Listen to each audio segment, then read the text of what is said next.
श्री गजानन विजय ग्रंथ अध्याय 10. श्री गणेशाय नमहा. हे अरूपा अव्यया पूर्ण ब्रह्मा पंढरीराया, सज्जनाच्या विसाविया मजला परते लोटू नको. देवा हा दास गणू नको परक्याचा आता म्हणू, माझ्या पातकाचा नको आणू विचार चित्ती नारायणा. माझ्या करेन झाले पुण्य हे ठाऊके मज लागून, फाय काय तुला वदन दावण्या मी योग्य नसे. ऐसी स्थिती आहे जरी परी देवा कृपा करी, ओहळास गोदावरी पोटी आपल्या घेतसे. तैसे तुवा करावे दुःख अवघे निवारावे, पातकाला न उरू द्यावे माझ्या ठाई यत्किंचित. तू आणिल्या मनात अवघेच काही घडून येत, रंकाचाही राव होत तुझा लाधता वशिला. असो एकदा पुण्यराशी गेले उमरावतीसी, जाऊन उतरले सदनासी आत्माराम भिकाजीच्या. हा आत्माराम भिकाजी सुत उमरावतीचा असे प्रांत, मोठा अधिकार हातात होता त्याच्या विबुध हो. कायस्थ प्रभू याची जात, हा संतांचा प्रेमी अमित. सदाचार संपन्न गृहस्थ गृहस्थाश्रमी वर्ततसे. त्याच्या घरी समर्थ गेले ते त्याने सांग पूजिले, मंगल स्नान घातिले उष्णोदकाने गजानना. उठणी नाना प्रकारची अंगा लाविली साची, वृत्ती आनंदली त्याची संत सहवासे तेधवा. करवती कांठी उमरेडचा धोतर जोडा नेसविला साचा, भाली केशरी गंधाचा भव्य तिलक लाविलासे. कंठा माझी पुष्पहार नैवेद्याचे नाना प्रकार, दक्षिणेसी 100 रुपये त्याने ठेविले. धूपदीप आरती झाली पुष्पांजली समर्पिली, दर्शनालागी दाटी झाली उमरावतीच्या लोकांची. प्रत्येकायसे वाटावे समर्थ आपल्या घरी न्यावे, यथासांग करावे पूजन त्यांचे येणे रीती. इच्छा ऐसी बहुता झाली परी थोडक्याची मनीषा पुरली, सदनी पाऊले लागण्या भली पुण्य पाहिजे बलवत्तर. ते ज्यांच्या पासी होते समर्थ गेले तेथे तेथे, काकी साधूस अवघे कळते अंतर्ज्ञाने करुण. गणेश श्रीकृष्ण खापर्डे उमरावतीचे गृहस्थ बडे, वकिलीत ज्यांच्या पुढे ढीग रुपयांचे पडती की. दादासाहेब या प्रत म्हणत होते भराडात, हा सज्जन भाविक अत्यंत ब्राह्मण शुक्ल यजुर्वेदी. त्याने विनंती करिता खरी महाराज गेले त्यांच्या घरी, तेथेही झाली याच परी समर्थांची पूजा हो. गणेश आप्पा म्हणून होता लिंगायतवाणी, चंद्राबाई कामिनी त्याची परम भाविकसे. ती बोलली पतीला, हा साधू पाहिजे नेला कसेही करून घराला, पहा विनंती करून. आपुले निष्पाप असल्या मन याच्या आगमने करून, होईल आपले पवित्र सदन भाविकाचा देव असे. गणेश आप्पा म्हणे तिला, वेड लागले आहे तुला हा सदनी साधू न्यावयाला, वशिला पाहिजे बलवत्तर. पहा खापर्ड्या लागुनी हा साधू न्यावया सदनी, श्रम पडले ते आण ध्यानी उगा हट्ट धरू नको. चंद्राबाई म्हणे नाथा, हे न पटे माझ्या चित्ता, सांगे माझी मनदेवता सदनी साधू येतील हो. तुम्ही करा हो त्यांना नुसती सदनी येण्यास विनंती, गरिबावरी असते प्रीती संतांची ती विशेष. परी आप्पा बोलेना छाती त्याची होईना, बोलावयासी निज सदना श्री गजानन साधू ते. महाराज बदले अखेर गणेश आप्पाचा धरुण कर, तुझे किती आहे सदन दूर तेवढे सांग मला. तुझ्या सदनी वाटते यावे काही वेळ बसावे, अरे चित्ती असेल ते बोलावे भीड न धरिता कवनाची. ऐसे महाराज बोलता गणेश आप्पाची या चित्ता, हर्ष झाला तत्वत्ता तो न शब्दे बोलवे. समर्थासन येऊन सदनी पूजा केली उभयंतांनी, आपुला संसार त्यांचे चरणी अर्पण केला तात्काळ. असो ऐशा पूजा अमित झाल्या उमरावतीत, त्या प्रत्येक पूजेप्रत एक गृहस्थ हजर असे. तो आत्माराम भिकाजीचा नात्याने हा होता भाचा, राहणार मुंबई शहरीचा तार मास्तर असे की. तो रजा घेऊन भला उमरावतीस होता आला, भेटण्या आपुल्या मामाला बाळा भाऊ नाम ज्याचे. त्या बाळाभाऊ कारण समर्थांचे लागले ध्यान, म्हणे ऐशा साधूचे चरण सोडून कुठे जाऊ नये. प्रपंच अवघा अशाश्वत, त्यात कशाला गोऊ चित्त, केला आजपर्यंत तोच आता पुरे झाला. काही असो आज पुन, मीन सोडी त्याचे चरण, अमृताला टाकून विष प्याला कोणी जावे.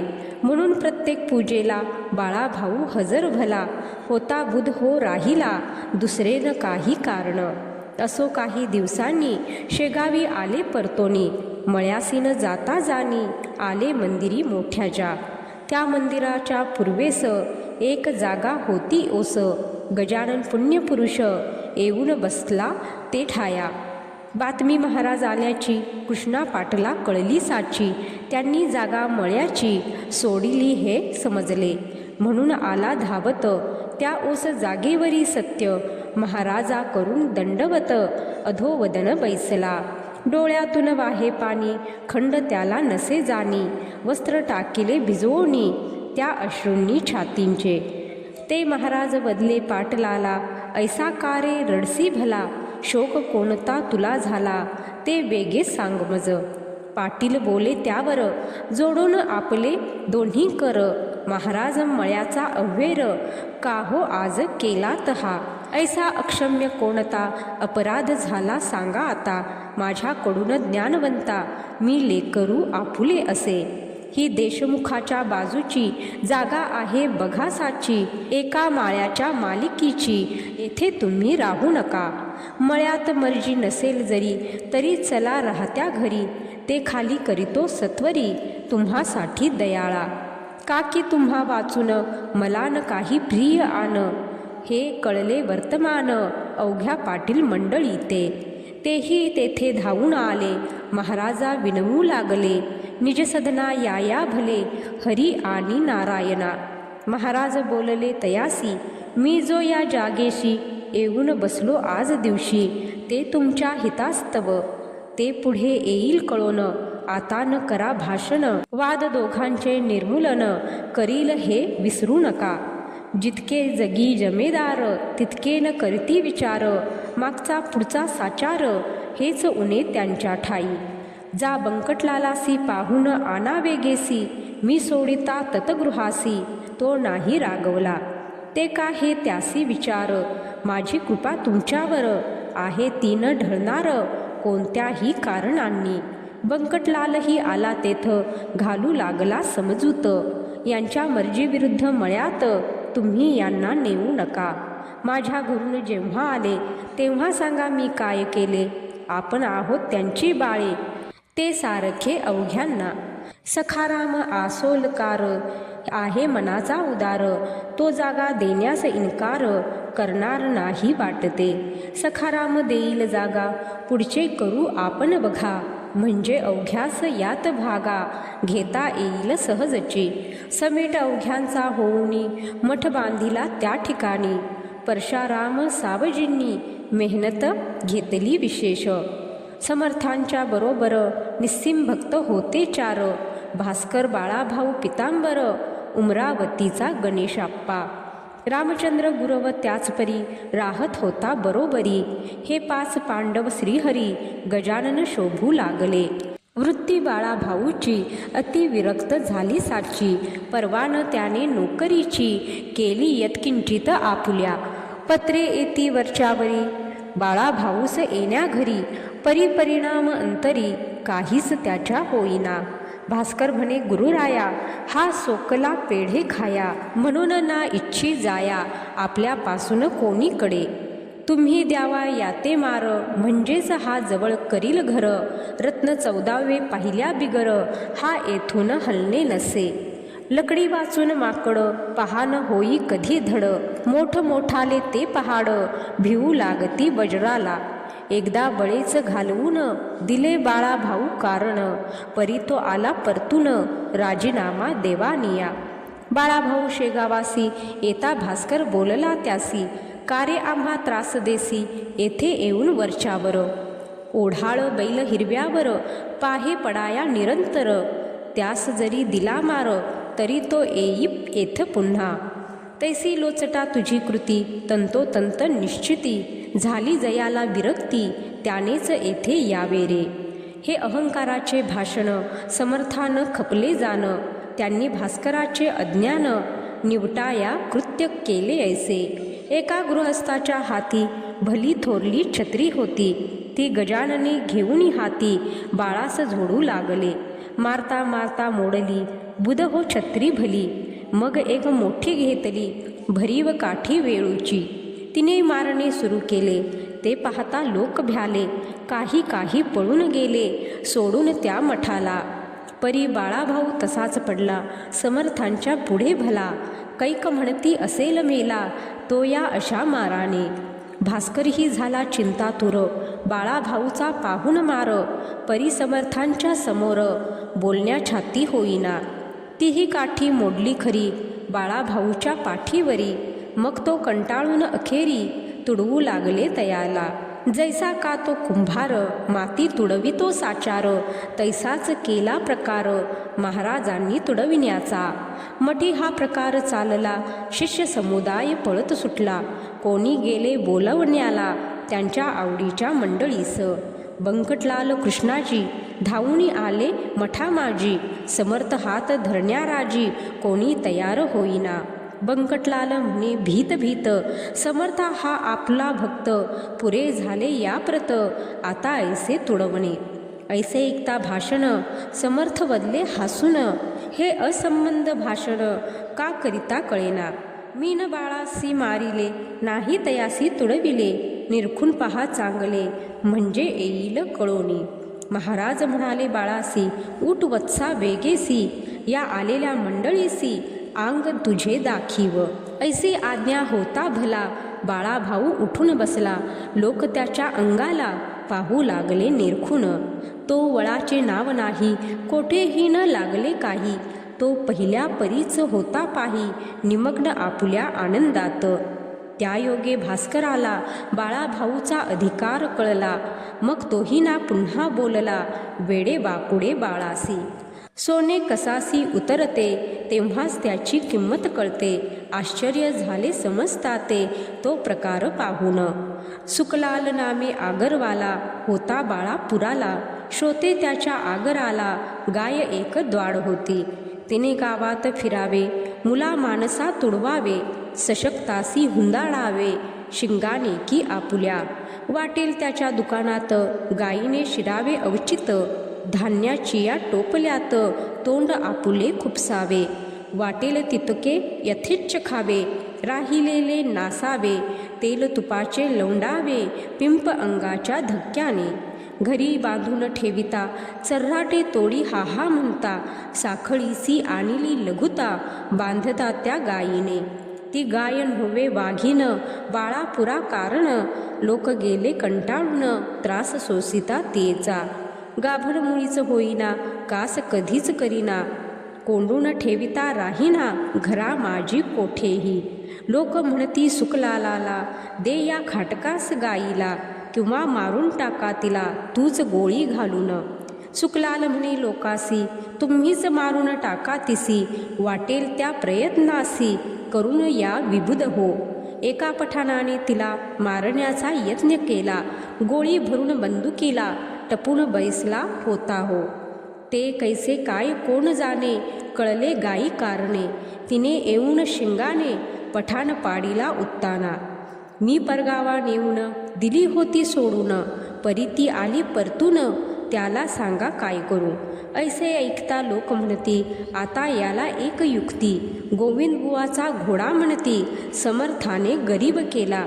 तूही या गाईला घेऊन जा शेगावाला, अर्पण कधी समर्थाला म्हणजे अवघे संपले. साधूस गाय दिल्याचे पुण्य तुला लाभेल साचे, आणि संकट आमुचे टळेल बापा त्या योगे. ते अवघ्यास मानवले गाय नेण्याचे ठरविले, तिला धरण्यासाठी केले प्रयत्न नाना परीचे. एकही यत्न नाही फळला, शेवटी एका पटांगणाला हरळ कुंड्याचा ढीग केला, सरकी ठेवली शेजारी. ती खाया लागून गाय आली धावून, ती येता फास टाकून धरिली 10-20 जणांनी. साखळदंडाने बांधून पुरी गाय घातली गाडीवरी, आणिली शेगावा भितरी गजाननासी द्यावया. जवळ शेगाव जसे जसे येऊ लागले तसे तसे स्वभावात पडलासे त्या गायीच्या पालट. समर्थांपुढे येता क्षणी गाय झाली दिनवाणी.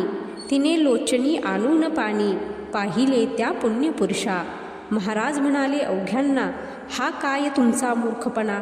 गायीस ऐशा यातना देणे काही बरे नव्हे. चारही पाय बांधलेत, गळा साखळदंड लाविलेत, शिंगाचीही तीच गत केली चऱ्हाटे काथ्याच्या.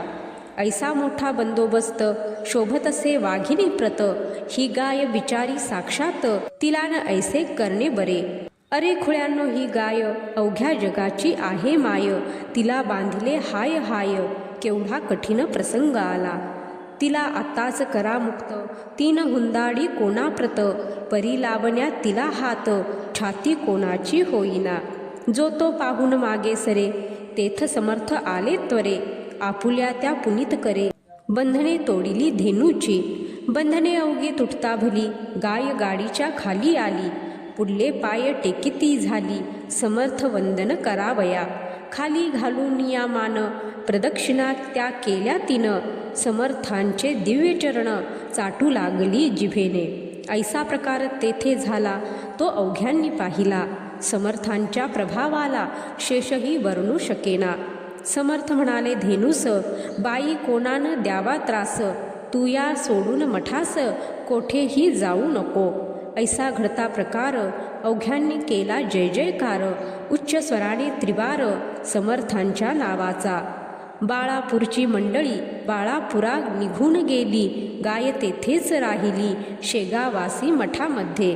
त्या दिवसापासून ठावेनं तिला चऱ्हाट जाणं. सुज्ञ धेनूचे अवघे गुण तिच्या ठाई पातले. अजून त्या शेगावाते तिची संतती नांदते. जे काही वदती ब्रह्मवेत्ते तेच येते घडोन. असो एक कारंजाचा लक्ष्मण घुडे नावाचा. विप्रवाजसनीय शाखेचा धनकनक संपन्न असे. त्यासी रोग झाला पोटात, उपाय केले अत्यंत. परीन आला गुण किंचित, खर्च सारा व्यर्थ गेला. त्याने समर्थांची कीर्ती कर्णोपकर्णी ऐकिली होती. म्हणून सहपरिवारे सत्वर गती आला शेगावा कारणे. रोगव्यथेने चालवेना श्रोते तया लक्ष्मणा. दोघा तिघांनी उचलून जाना आणिले त्या मठात. करण्या नुसता नमस्कार असमर्थ होते शरीर. त्याच्या कुटुंबाने पदर समर्थांपुढे पसरिला. आणि म्हणाली दयाघना, मी आपली धर्मकन्या. माझ्या पतीच्या यातना हरण कराव्या आपण. अमृताचे दर्शन होता का यावे मरण. माझ्या कुंकवा लागून टिकवा हीच विनंती. त्यावेळी समर्थ स्वारी आंबा खात होती खरी. तोच फेकिला अंगावरी त्या लक्ष्मण कांतेच्या. जा दे हा पतीस खाया, व्याधी त्याची बरी व्हाया. तू शोभसी त्यास जाया, पती भक्ती परायण. यापुढे न काही बदले, चिलीम ओढू लागले. श्री गजानन स्वामी भले आपुल्या मठात शेगावी. भास्कर म्हणे, अहो बाई, आता न बसा ये ठाई. आपल्या पतीस लवलाही घेऊन जा करंजाते. प्रसाद आंब्याचा जोका तुला समर्थ करी प्राप्त झाला. तोच घाली खावयाला आपुल्या पती कारणे. याने तुझे होईल काम, गुण येईल अत्युत्तम. लक्ष्मणासी आराम होईल आंबा खाताच. बाई घेऊन आंब्याला येती झाली कारंजाला.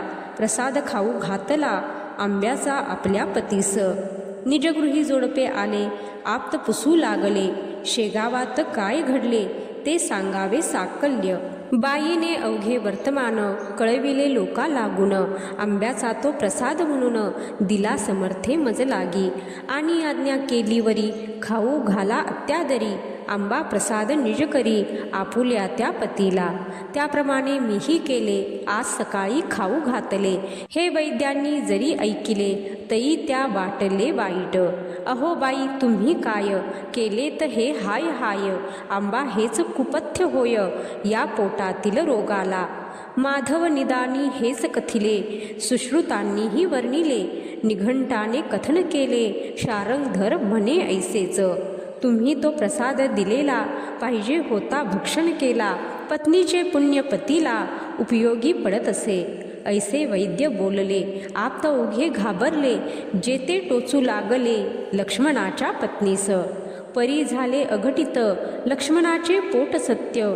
रेच होऊन अकस्मात मऊ होऊन गेले हो. शौचा वाटे व्याधी गेली. हळूहळू शक्ती आली. पहिल्या परीच होती झाली प्रकृती लक्ष्मणाची. निसर्गाच्या बाहेरी वैद्यशास्त्र काही न करी. तेथे उपयोगी पडे खरी कृपा देवसंतांची. लक्ष्मण बरा झाल्यावर आला शेगावी सत्वर. म्हणे महाराजा माझे घर पाय लावून पवित्र करा. मी आलो त्याचसाठी चला कारंजास ज्ञान जेठी. मला न करा हिमपुटी नाही ऐसे म्हणू नका. आग्रह त्याचा विशेष पडला. महाराज गेले कारंजाला. तेधवा होते संगतीला शंकर भाऊ पितांबर. घरी नेऊन पूजा केली. दक्षिणा ती निवेदली. अवघी संपत्ती आपुली आहे मी कोण देणार. परी एका ताटात काही रुपये ठेविले सत्य. महाराज बघून त्या प्रत ऐशा रीती बोलले. मनशी माझे काही न उरले मग हे रुपये कोठून आणले. लक्ष्मणा ऐसे चाळे दांभिकपणाचे करू नको. मला दिले तू आपले घर आता उघडी अवघी दारे. फेकून देई रस्त्यावर अवघी कुलपे येधवा. लक्ष्मण काही न बोलला मौन धरून बैसला. परी समर्थे आग्रह धरिला खजिन्याचे दार उघडी. भीत भीत मोकळे द्वार केले त्याने अखेर. खजिन्याच्या उमऱ्यावर स्वतः जाऊन बैसला आणि म्हणाला महाराज यावे वाटेल ते घेऊन जावे. ऐसे बोलला जरी बरवे परी अन्य भाव अंतरीचा. हे त्याचे दांभिकपण समर्था आले कळून. बहुरूप्याचे राजेपण कोठून टिके बाजारी. जैसे कडू वृंदावन वरून पाहता दिसे छान. परी अंतरी कडवटपण पूर्ण त्याच्या भरले असे. सोडून त्याच्या घरासी उपासी निघाले पुण्यरासी. दांभिकाच्या सदनासी संत न होती तृप्त कदा. तेथे त्याच्या घराची वा धन दौलतीची गरज समर्था नव्हती साची. ते वैराग्याचे सागर. परी तो जे काही बोलला त्याचा सत्यपणा पाहिला. खोटेपणाचा राग आला म्हणून गेले उठून. जाता जाता बोलले माझे माझे म्हणसी भले. भोग आता त्याची फळे माझा उपाय त्यास नसे. मी कृपा करावया आलो होतो या ठाया. याहीपेक्षा दुप्पट द्याया परी तेन तुझ्या प्रारब्धी. तेच पुढे झाले सत्य. एका 6 महिन्यात अवघी लक्ष्मी झाली फस्त. त्या भिक्षेची वेळ आली. म्हणून श्रोते परमार्थात खोटेपणा न खपे किंचित. याचसाठी हे चरित्र समर्थे घडून आणले. श्री गजानन चिंतामणी त्या गार काय शोभा आणि. वा सुवर्णा लागुनी भुषवावे का कथिलाने. स्वस्ती श्री दासगणू विरचित श्री गजानन विजय नामे ग्रंथ. सदा भाविक परिसोत निज कल्याण भावया. शुभम भवतु. श्री हरिहरनार्पणमस्तु. इति 10मोऽध्याय समाप्त. श्री गजानन महाराज की जय. गणगण गणात बोते गणगण गणात बोते.